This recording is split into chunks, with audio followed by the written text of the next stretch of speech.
একটি ছোট্ট শান্তিপূর্ণ গ্রাম। এখানে বাস করত আরিফ, এক কিশোর যার দিন কাটত খেলাধুলায়। কিন্তু পড়াশোনার প্রতি তার মনোযোগ ছিল না। গ্রামের মাঠে ফুটবল খেলা ছিল তার সবচেয়ে পছন্দের কাজ। গ্রামের মানুষ তাকে ভালোবাসত, তবে সবাই জানত পড়াশোনার প্রতি তার অনীহার কথা। একদিন আরিফের বাবা তাকে একটি পুরনো লণ্ঠন দিয়ে বললেন, এই লণ্ঠনটি তোমাকে অনেক কিছু শেখাবে।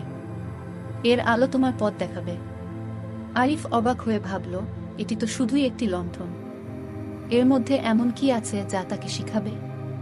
পরের রাতে আরিফ পড়ার চেষ্টা করল, কিন্তু মনোযোগ দিতে পারছিল না। বাইরে বন্ধুদের খেলার শব্দ শুনে তার মন আরো উদাস হয়ে গেল। হঠাৎ লণ্ঠনের আলো ধীরে ধীরে কমে যেতে শুরু করল। আরিফ চমকে গেল। সে আবার মনোযোগ দিল। জাদুর মতো লণ্ঠনের আলো ধীরে ধীরে উজ্জ্বল হয়ে উঠল। আরিফ অবাক হয়ে দেখল, যত বেশি মনোযোগ দেয় ততই আলো উজ্জ্বল হয়। লণ্ঠনের এই আচরণ আরিফকে বদলে দিল। সে প্রতিদিন পড়াশোনায় মন দিল। তার ভেতরের আলসেমি দূর হয়ে গেল। পরীক্ষার ফলাফল প্রকাশ হল। গ্রামের সেরা ছাত্র হল আরিফ। গ্রামের সবাই তাকে অভিনন্দন জানালো। তার বাবা গর্বিত চোখে তাকে দেখলেন।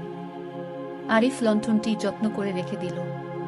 তার কাছে এটি আর শুধুমাত্র একটি লণ্ঠন ছিল না, এটি তার জীবনের শিক্ষা, তার পরিশ্রম আর মনোযোগের প্রতীক হয়ে রইল।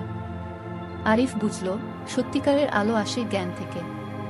সে ঠিক করল, এই আলো অন্যদের মধ্যেও ছড়িয়ে দেবে। এভাবেই আরিফের জীবন এক নতুন পথে এগিয়ে গেল। তার আলো ছড়িয়ে পড়ল সবার মধ্যে, যেখানে শুরু হলো নতুন এক অধ্যায়।